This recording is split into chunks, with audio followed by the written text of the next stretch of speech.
Berdaulat itu mungkin maksud hakim-hakim MK ini tadi berdaulat bebas, mau nulis KKS itu mau diketik, mau pakai warna apa ketik hurufnya. Ya sudah, kalau memang begitu kenapa tidak sekalian saja KKS itu ditulis pakai krayon atau spidol, biar makin warna-warni dan makin heboh itu KKS. Mungkin itu maksud kesembilan hakim MK tentang kedaulatan, bebas menulis, bebas buta huruf. Astaga. Indonesia, coba ingat lagi perkara Karahabodas yang menyebalkan itu. Perkara yang menyebalkan karena ini masalah ada satu tanah di tanah air beta ini yang terpaksa kita status quo kan. Dan kita status quo kan menunggu putusan dari pengadilan negara lain. Dan kemudian di sana kita dinyatakan kalah dan kita harus membayar 2 triliun rupiah untuk membebaskan status quo itu. Menyebalkan? Dan kemudian sekarang yang terbaru perkara di ICSID, International Center for Settlement of Investment Dispute di Singapura, International Arbitration Center, di arbitrase internasional yang ada di Singapura sana. Indonesia sedang perkara Churchill Mining PLC versus Republik Indonesia. Di sana di pengadilan ICSID yang punya World Bank itu, Indonesia sedang dituntut untuk mengganti kerugian 20 triliun rupiah. Nah, kerugian yang bagaimana? Ya kerugian karena kertas yang dibilang hakim-hakim MK itu cuma bersifat keperdataan dan tunduk pada hukum-hukum perdata itu saja. Jadi bisa dibayangkan bahwa sebenarnya putusan yang diambil oleh hakim MK itu sebenarnya mimpi buruk untuk Indonesia sendiri. Nah, sekarang apa yang dituntut si Churchill Mining itu presiden Republik Indonesia? Bukan, yang dituntut si Churchill Mining itu ada Republik Indonesia. Dan kemudian jika kalah, Indonesia harus mengganti 20 triliun rupiah. Apa presiden yang bayar? Tentu bukan, yang bayar adalah pakai duit seluruh rakyat Republik Indonesia. Nah, ini akhirnya makin seru jadinya nanti. Karena jika permasalahan ini dibawa lagi ke dalam tanah air, maka kalau presiden membayarkan kerugian tersebut, apa itu bukan kerugian negara? Dan kemudian apa Kejaksaan Agung Republik Indonesia sebagai pengacara negara, sang penyelamat kerugian negara, akan menuntut presiden secara perdata juga, menuntut kerugian kepada presiden atas pembayaran kerugian tersebut. Nah, ini yang serunya nanti ke depan. Inilah karena selembar kertas yang dibilang oleh hakim-hakim MK itu cuma bersifat keperdataan dan tunduk pada hukum-hukum keperdataan saja. Atau mungkin bisa jadi bahwa kerugian pembayaran duit yang 20 triliun itu tadi itu bukan kerugian negara. Itu cuma resiko bisnis, bisnis negara, bisnis presiden. Nah, ini yang lucu lagi bahwa resiko bisnis bukan kerugian negara. Ini ada satu kalimat yang benar-benar cengeng secengeng-cengengnya di abad ini. Kalimat yang sedang coba dimasuk-masukkan oleh segelintir waria berdasi pengelola duit rakyat Indonesia. Sangat tidak bertanggung jawab ketika para bencong ini tadi yang cuma mau menikmati fasilitas dari duit negara, dari duit seluruh rakyat Indonesia, tidak tapi tidak mau bertanggung jawab atas resiko pengelolaan duit tersebut. Ya inilah Bapak bencong berdasi berbulu kodok gitu mungkin maksudnya. Apa ini maunya republik ini? Dibikin terus republik ini. Ngajak ribut terus, dibikin pusing terus republik ini. Sudah gila itu semua logika. Mutar-mutar semuanya. Nah, kembali ke soal PLC si Churchill ini tadi. Yang dituntut oleh si Churchill itu emangnya presiden. Bukan, yang dituntut si Churchill itu adalah Mahkamah Agung Republik Indonesia. Putusan Mahkamah Agung. Karena memang persoalan si Churchill ini sudah diputuskan oleh Mahkamah Agung, kasasi Mahkamah Agung dalam perkara tata usaha negara, dan itu bukan perkara perdata, perkara tata usaha negara. Tapi putusan kasasi itu si Churchill tidak terima dan dia bawalah itu ke ICSID di Singapura sana. Dan anehnya ya presiden melayani perkara itu, dan untuk melayani perkara itu republik ini sudah keluar duit untuk biaya timnas yang bertanding di sana, plus biaya transportasi, akomodasi, bersidang di sana itu. Nah, apa ini bukan kerugian negara? Apa ini resiko bisnis? Negara berbisnis, bisnis presiden, dituntut jaksa agung ganti, gila semua itu logika itu nanti. Yang menarik dari perkara si Churchill ini adalah bahwa putusan kasasi Mahkamah Agung itu adalah putusan teragung di republik ini. Tapi putusan itu, keagungan itu tidak didengar itu sama si londo-londo keparat itu. Tidak didengar di sana. Putusan teragung itu tidak didengar di sana. Mahkamah Agung Republik Indonesia dicuekin di sana. Mencari keadilan. Entah keadilan apa itu si londo-londo keparat ini tadi. Dan kemudian apakah putusan Mahkamah Konstitusi ini tadi didengar di sana? Kalau kalah siap-siap saja. Yang bayar Presiden Republik Indonesia, bukan Republik Indonesia.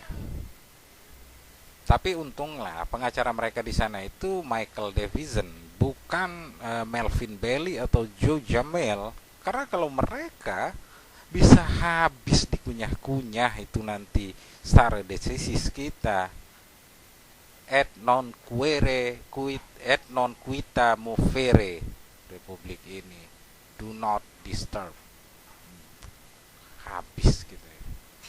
Nah, bisa dibayangkan bahwa di pengadilan World Bank di Singapura sana, yang berada di wilayah Singapura sana, Indonesia itu sedang dituntut oleh si Queen Leevan, warga negara Australia yang jadi bos di perusahaan Inggris.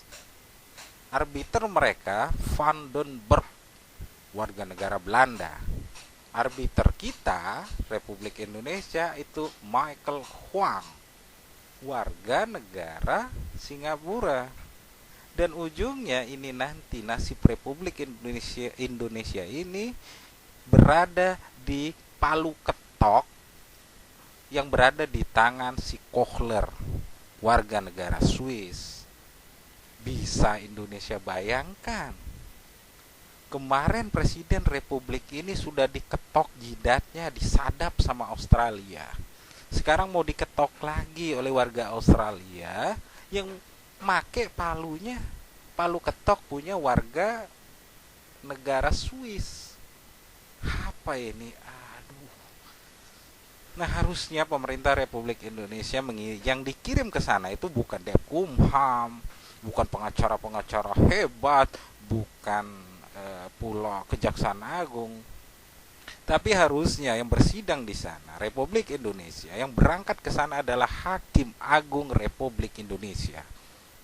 Mahkamah Agung kirimkan hakim terbaik di Republik ini. Dan ketika datang di sana, katakan pada mereka, "Hei, ngapain kalian di sini? Ngapa yang kalian bilangin? Itu masalah sudah saya putuskan. Sistem hukum kami bahwa hakimlah yang memiliki wewenang untuk memutuskan perkara tersebut. Kenapa wewenang tersebut kalian koreksi oleh model sistem hukum jurisprudensi kalian? Ini kalian ini ngajak perang, bukan ngajak bersidang, tapi ngajak perang namanya. Sudah, bubar kalian sana. Kalau tidak, saya nyatakan, kami keluarkan fatwa Mahkamah Agung Indonesia bahwa ICSID itu haram hukumnya. Kirimkan hakim-hakim terbaik kita, biar mereka yang berbicara di sana bahwa kami hakim Indonesia punya kewenangan untuk menegakkan keadilan di wilayah Republik Indonesia. Tak seorang pun bisa mengganggu itu. Itu baru kedaulatan.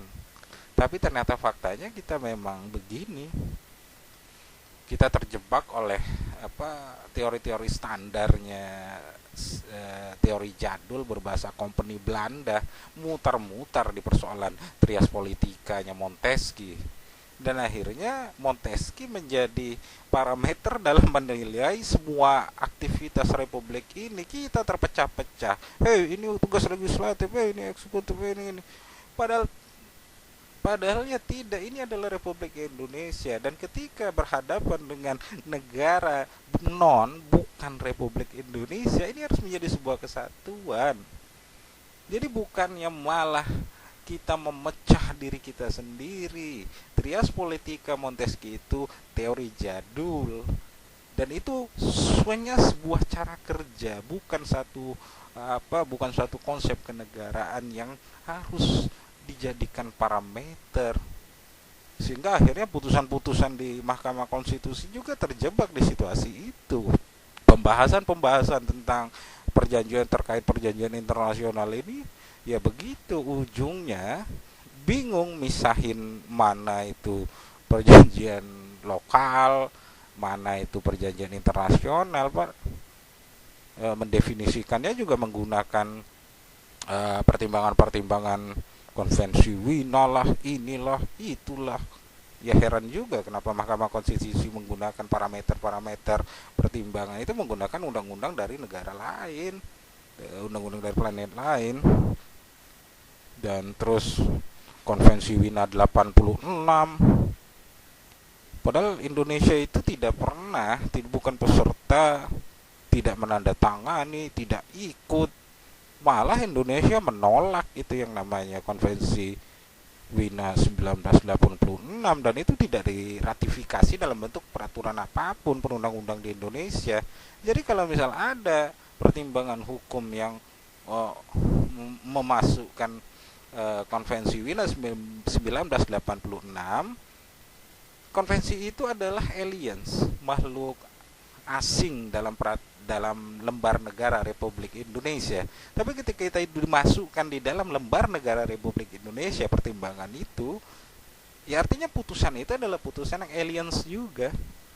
Itu putusan aliens, makhluk asing itu di Republik ini. Nah, inilah yang menyedihkan ketika tanah air beta ini bisa diketok-ketok seenak gundule oleh londo-londo keparat di sana. Ngetoknya juga di wilayah negara lain.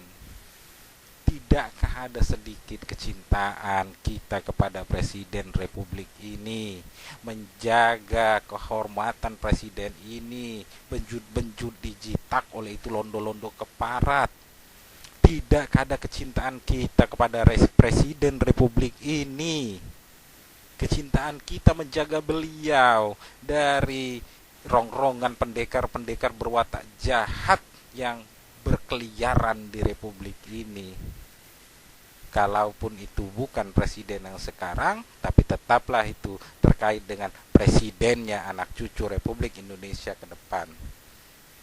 Nah, inilah persoalan masalah sebenarnya di Mahkamah Konstitusi yang menetapkan, memberikan gambaran tentang bahwa perjanjian internasional yang KKS itu betul tidak termasuk perjanjian internasional dan cuma bersifat keperdataan dan tunduk pada hukum-hukum keperdataan saja. Padahal fakta membuktikan bahwa itu dalam hitungan hari itu bisa berubah menjadi ada nomenklatur perjanjian internasionalnya, karena putusan arbitrase internasional itu adalah perjanjian internasional dan itu harus dipatuhi oleh Indonesia yang terikat pada perjanjian internasional. Nah, ini sepertinya bingung membedakan antara mana lokal, mana internasional, padahal itu sederhana sekali. Kalau yang lokal ya lokal, internasional ya internasional. Kayaknya enggak terlalu sulit itu. Nah, memang kita sering terlalu, kalau sudah diselesaikan di lokal, sudah diselesaikan oleh hakim-hakim terbaik di Republik ini, hakim-hakim teragung dari Republik ini, ya sudah, itu selesai. Dan model-model mekanisme kontinental yang ada di sana yang jadi lucu ketika putusan hakim agung itu dikoreksi oleh jurisprudensi dalam sebuah sistem yang di luar dari sistem di Indonesia. Nah, inilah kesalahan yang mendasar sebenarnya dalam pengambilan putusan MK, dan ini memang masalah klasik, masalah koneksi 10.000 sinaptik urat, koneksi 10.000 sinaptik urat saraf yang ada di otak. Dan ini sering terjadi dan dialami oleh hakim MK pada waktu memutuskan persoalan KKS. Dalam penyelesaiannya melompat-lompat. Padahal permasalahan utama dalam masalah kedaulatan migas itu adalah KKS-nya. Nah, coba tarik persoalan ini ke KKS-nya. BP Migas itu bukanlah pada fokusnya, tapi masalah KKS-nya. Karena kalau apakah jika KKS-nya dibubarkan, kalau BP Migasnya dibubarkan, apakah Indonesia sudah berdaulat? Belum tentu. Tapi kalau KKS-nya yang dibubarkan, ya Indonesia sudah berdaulat. Apapun itu namanya. Nah, jadi berdaulat yang seperti apa? KKS itu kontrak kerjasama, bukan kitab suci. Dan Indonesia memiliki kewenangan untuk menetapkan itu. Indonesia ini tadi hakim Republik Indonesia, Mahkamah Agung Republik Indonesia, bukan siapa-siapa. Nah, artinya yang terjadi dalam putusan Mahkamah Konstitusi ini tadi, karena bingung oleh Simon Teski, ini sebenarnya hanya sebuah upaya memberikan definisi bahwa KKS ini bukan perjanjian internasional, padahal jelas-jelas itu nantinya putusan arbitrasi nanti itu perjanjian internasional. Jadi ini cuma sebuah upaya untuk mendefinisikan KKS ini bukan perjanjian internasional, sehingga tidak perlu dilaporkan kepada DPR RI. Tidak perlu meminta persetujuan DPR RI, cukup melaporkannya saja. Terlalu politis, itulah pertimbangan yang politis itu. Pertimbangan yang aneh ketika ya sama seperti pertimbangan yang baru-baru ini masalah pemilu. Itu diundur di 2019. Yang masalah Pilpres itu diundur nanti di 2019, tidak diterapkan di sekarang. Nah, artinya memang kita ini melompat, Mahkamah Konstitusi ini melompat dalam putusannya. Sepertinya melanggar norma-norma konstitusi itu sendiri. Ya, kita mencoba menegakkan kontekstual, tapi kita menghancurkan norma konstitusi. Ini seperti kerjaan orang yang sedang benerin ledeng di rumahnya, pipa ledeng yang ditanam rumahnya, karena susah gali ya sudah ledakkan saja itu rumahnya. Kita lihat ada kita terganggu oleh oleh kecoa di rumah kita lempar pakai granat, kita hancurkan konstitusi kita sendiri. Pasti kelak kita akan